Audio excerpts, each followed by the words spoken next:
I wake up every day and just see any opportunity to create. It doesn't matter the medium. And that gives me freedom and makes me super inspired. As an artist, that's really liberating, right? Because then you're able to do what an artist is supposed to do, which is just express themselves. It's not about let's do a million things right now. It's about let's just do our best to do the best things right now. Video, newsletter, podcast. This is Creative Minds. Hello, Will here, and it's my privilege, as it always is, to bring the artists and creatives who follow this work something nourishing towards your creative practice this week. Protecting our attention these days might be the most important thing that we can do as creatives. Artists and creatives can often identify as procrastinators when it comes to the work that they love.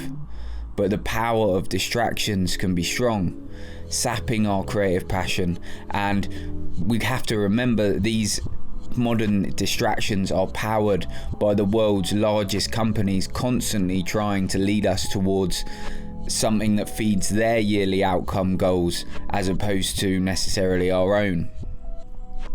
So in this video I want to look at some successful artists and creatives and extract these 3 habits, 3 ways of working, which should probably be non-negotiable for all creatives if we are going to retain that attention and focus and push it towards our passion and our own project goals. So we're going to have these 3 habits, and then do stick around to the end because I want to add a note that I found from a clip from Pharrell, a final point that I wanted to hook onto here, which attaches to this idea around focus and purpose, and this clip really demonstrates it, and I'm just going to put that in at the end. Creativity is not coming out of you. Creativity is like the work of the universe. We can pretend that we're being possessive, it was here before us, it's gonna be here after us. We just checking ideas out, right? And what you would have checked out on one day might not be what you would check out on the next day. So don't not make the music. Well, you got a library card that works, and you use that card every day. Wow. Okay, let's jump into the first non-negotiable rule and approach today, and start with what I think is a really simple one, and that's the importance of curation. This is about exercising our ability to be intentional about our choices in respect to art, music, and the way that we live our lives, and recognizing that every time we hand that choice over to, say, an algorithm, something that's looking to feed us what it decides that we want, we're taking a step further into that hose of slop or averageness, or at least a hose that is based upon somebody else's concerns and the incentives of somebody else, and we're taking a step away from the continued development and continued saturation in our own taste. I wanted to pull the designer and multidisciplinary creative Nego into the discussion here around curation. Nego is well known for his vast and meticulous approach to collecting, archiving the things that he loves, and living with the fashion and art and creative culture that makes him up, that defines him as an artist. I wanted to put in now a short clip of him discussing lifestyle and his personal space, how he curates his personal space. Now, just a note, he's being translated here, so apologies perhaps to our listeners on the podcast today. It might be a little hard to follow, but I think it will demonstrate quite clearly his approach and why I've chosen to spotlight him.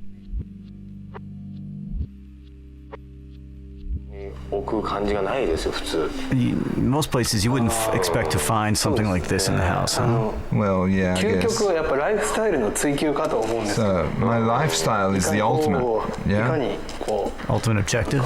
Yeah, my ultimate objective is lifestyle. All those magazines. Usually, you'd expect to see a TV here in a regular house. No TV, huh? I don't need a TV. No TV. Oh, they got like photos from previous shoots for designs. This is not to be done.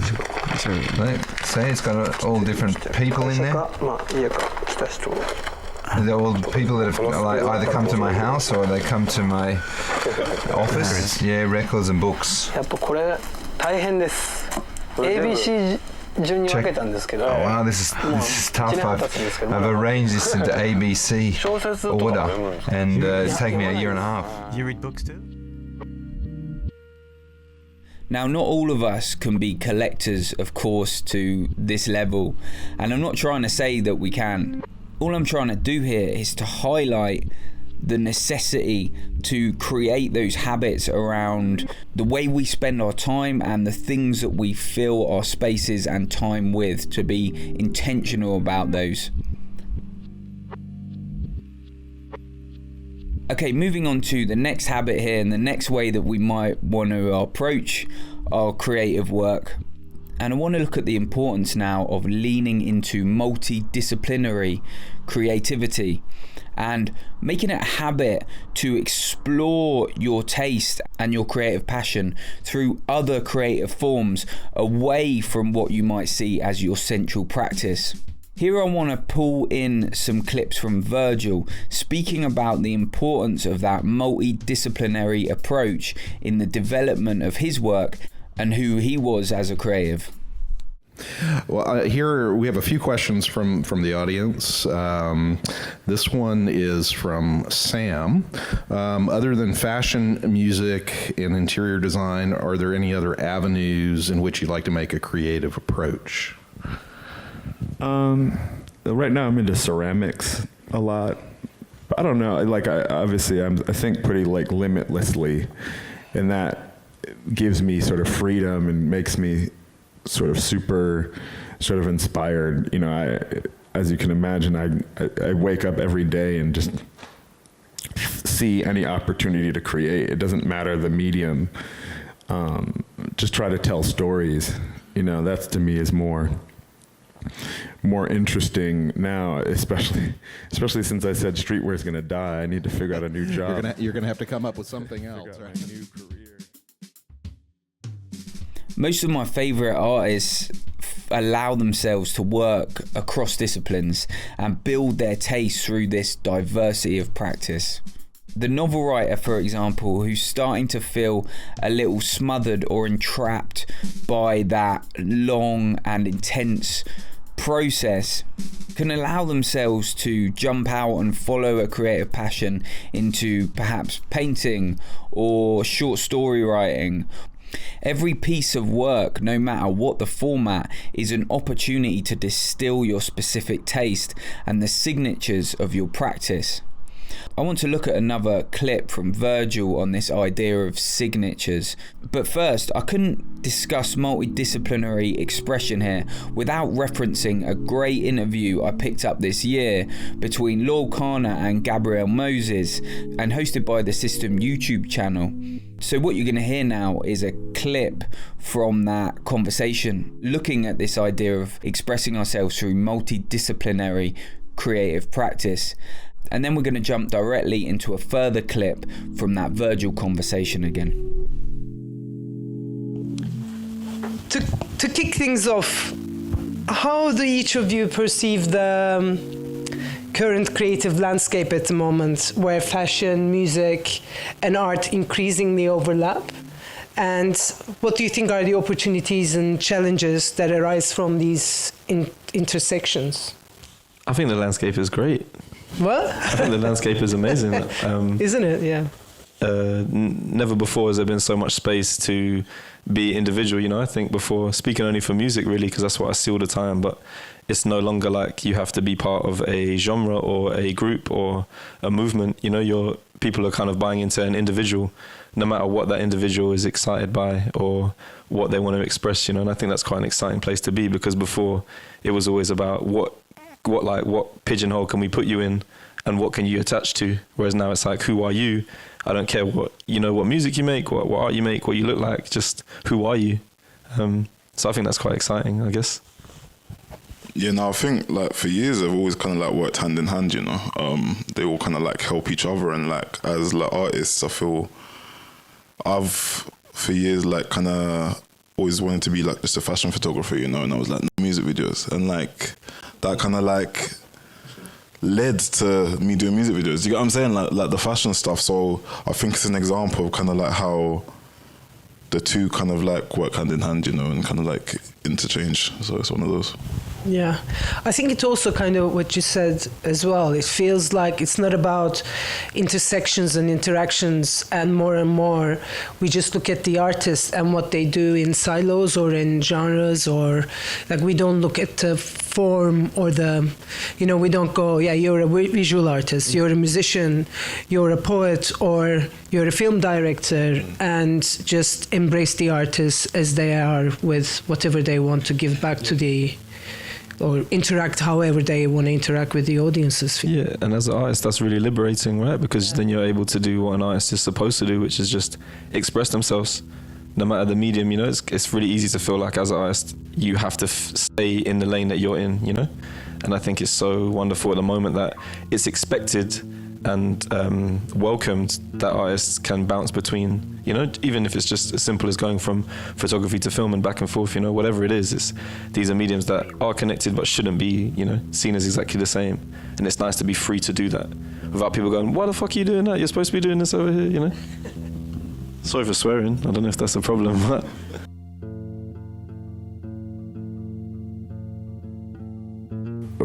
When I work in different mediums, and obviously the challenge of doing this show is that, you know, I could have easily done sort of like a past look at the work I've been making for 20 years, and it had been spread out in all these different directions, not making any sort of cohesive sense.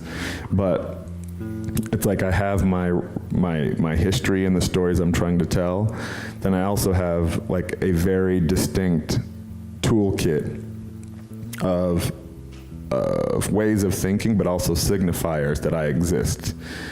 That's the quotes, or that's the diagonal lines, or that's using industrial sort of nomenclature to sort of mark things that exist. There's also the impact of Duchamp sort of claiming a regular object as an art piece, you know. So I have my 5 or 6 sort of rationales, and then I can make, I can make a duffel bag for Louis and reference 2 Chainz. But I can also make 2 Chainz album cover, which was the one that just had literally 2 chains on it, you know, or I can make an IKEA rug that says "keep off."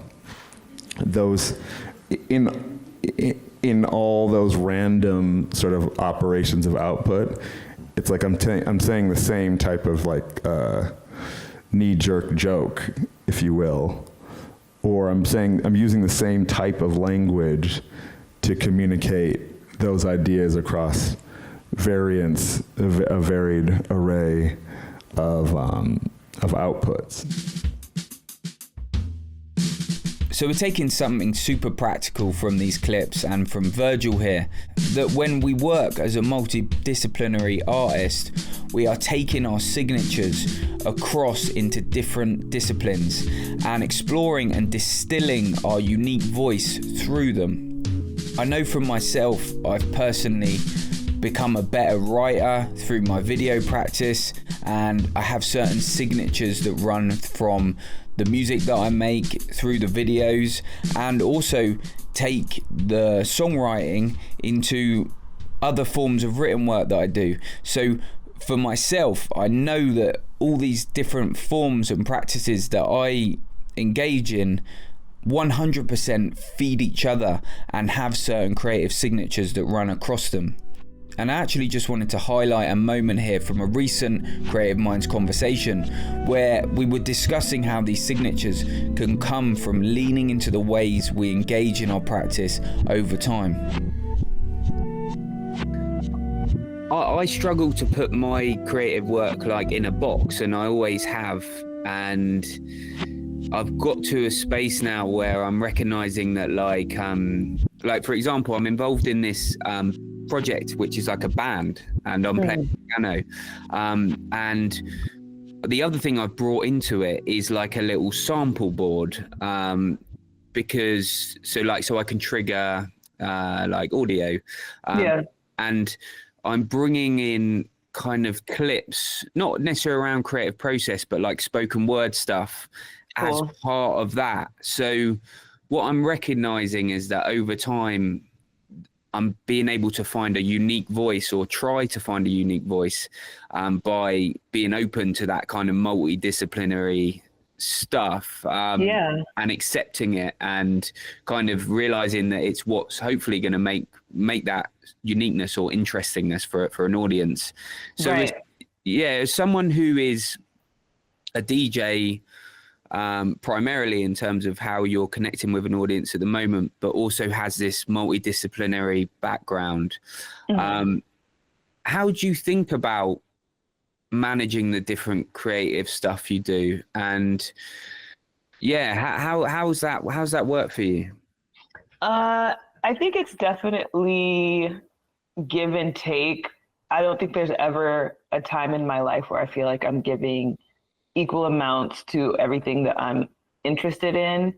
For instance, like I haven't recorded a song since, I don't think I haven't recorded a song in 2025, you know? I've written things here and there, but like actually in the studio, I have not been. And it's because DJing is taking more of my energy right now. And I'm okay with that, because I feel as though, you know, they're all a part of me. So what I do as a DJ, or the experiences I have gigging, will someday inform a song that I'm gonna make.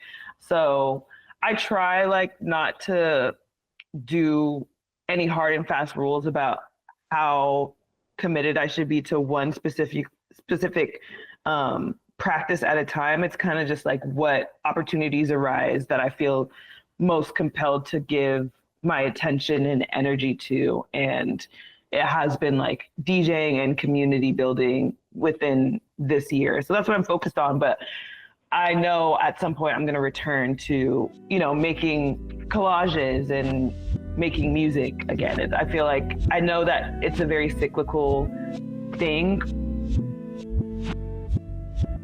I want to jump onto the next point here in a minute, the next habit that we're going to try and take on to avoid distraction or falling away from our creative passion. But just before I do jump onto that point, and speaking of my music a little above there, I wanted to take the opportunity to say that I did just put out some music this week, just gone. And firstly, Creative Minds is about you. Honestly, it is about you. It's not necessarily about me. And you don't have to care about this music. That's absolutely fine with me. But if you do want to come and check out what I've been making in my solo music practice, then yeah, it's there on SoundCloud for free, and it will be linked below. And if you connect with the work, I'll direct you to the Substack newsletter as well, as the port of call where I try and discuss a little bit more about my own creative practice. If you're interested, as I say, you don't have to be, but go check it out. It's there if you want it. Relax, it's just indoor voice. Finally then, with this third habit that I think we can pick up here, and I wanted to look at perhaps the most important of the three really, or something that is perhaps overarching. And we're going to use Frank Ocean as one of the examples here on the importance of protecting your inner space. Again, coming back to control, intentionality, and exercising the ability to say no to certain things that may be normalized within the creative sector that you're working. Just talk us through quickly why you decided to go with it a week up front, because I know in a lot of cases it's because things leak or there's various reasons, but this one just it felt like it was a more personal decision than you were forced into it. I don't know if I'm making that up, but you tell me. It was actually the plan all along. I kind of wanted to mirror what Watch Your Throne, you know, what Jay and Kanye did with Watch Your Throne, because preventing the leak by staggering the digital and physical dates. My thing was I wanted all the promotional elements to be, I don't know if the word is retroactive, but kind of follow the album with the videos and the tour and do everything after, and kind of just let the music speak for itself for a second and not be in a situation where the record leaked, I guess. So it was always my plan to drop it ahead of physical, and you know, we, meaning like my management and the label, have been going through a lot to make sure, you know, it went down seamlessly, and it did. So I'm happy it went cool. Yeah, man. I mean, you know, you pulled off an almost impossible trick in this stage of the game, which is, you know, to, like you say, control the release of an anticipated record, which we've just become accustomed to the idea of things leaking either by design on an artist level or because somebody's in a hurry to create a story. I love the fact that this body of work, which I have to say, Frank, and you know what I'm going to say, it's been so lovingly crafted and beautifully put together, has been released in accordance with that effort, you know. So congratulations to you, man. Thanks, man. I appreciate it. People are listening to me and liking it. It's awesome. You know, you can't be a best kept secret anymore on stage. You know, I've been lucky enough to see you, and a few people have, and you've handpicked your shows perfectly. You've done the talk show now. You've opened that gate. You've got an album out. What is your attitude of performing live at this stage, Frank? Because the demand is clearly there, and yet, you know, you are still in control. So what do you want to do? I want to give the best show possible when I can, you know, and put myself in a position to just do my best. So if that means a lesser volume of appearances, then so be it. You know, I'm in this thing, whatever this is. You know, I hate to call it a game because I take it pretty seriously, but I'm in it for as long as I'm allowed to be. You know, so it's not about let's do a million things right now. It's about let's just do our best to do the best things right now.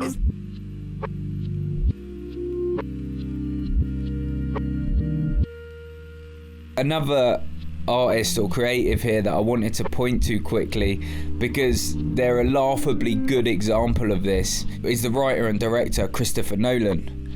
And with him, we can ask ourselves that question: how do you write and direct high concept original stories for massive high budget Hollywood movies? And the answer to that with Christopher Nolan, who really is a bit of a unicorn in what he's been able and is continuing to being able to bring in terms of independence in huge blockbuster filmmaking. The answer that he brings is that you remove all other distractions from the start. Christopher Nolan famously doesn't have an email address even, and doesn't carry a smartphone.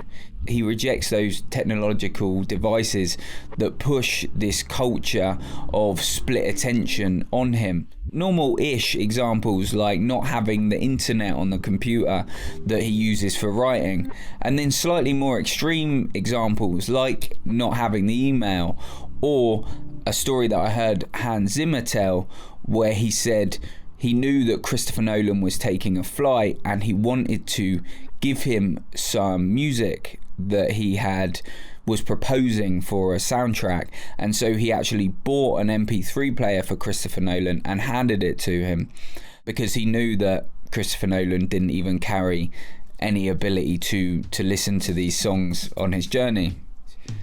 So again, what we're coming back to there is protecting our own inner space and having really clear ideas about intentionality. There's so many other stars in your constellation. Once you realize that, you realize that the constellation is not even your doing. You're just lucky to exist, to shine in that moment. Okay, I wanted to come on to this final point now that I promised, bringing Pharrell Williams into this discussion today, and also leaving it on something that I find really useful when I'm questioning myself or becoming a little bit distracted myself, just to keep looking outwards at the world. Where the universe has put these other things around you to make a sign. That is how I felt with this appointment. I woke up and I got that call. So I'm honored. You'll never see me be, beating on my chest or patting my back. If anything, I'm just continuing to give reverence to the universe for sending this my way. Thanks for stopping by today, bro. there can be a toxic narrative, a kind of heroic narrative about being this solo, island of a person. But my experience, and what I think the reality is that facing outwards and stepping outside into the world and making sure that you're having those experiences that are based on putting yourself into it perspective, and as I say, trying to think about compassion and looking outwards and engaging with others, all these actually end up feeding the focus of your creative practice and providing that purpose that's going to really help the real focus of the journey. Okay, I hope you enjoyed that one today, whether you're listening or watching the video. And yeah, thanks to all the people who have come over and checked out the podcast. It's starting to really pick up over there now, and I'm just so appreciative to be able to build out in that way, and it means a lot to me. Thanks to all the paid supporters, and as I always say, if you do have the ability to support Creative Minds, if you think there is value here, I'd really appreciate, if you do have that price of a coffee per month, to come and say, yeah, my vote is that this work should exist. Come over and check it out, and the link to the newsletter and the Patreon will be below, and you can come and support Creative Minds there if you like. With all that said, good luck in your own work this week, and yeah, peace, speak soon.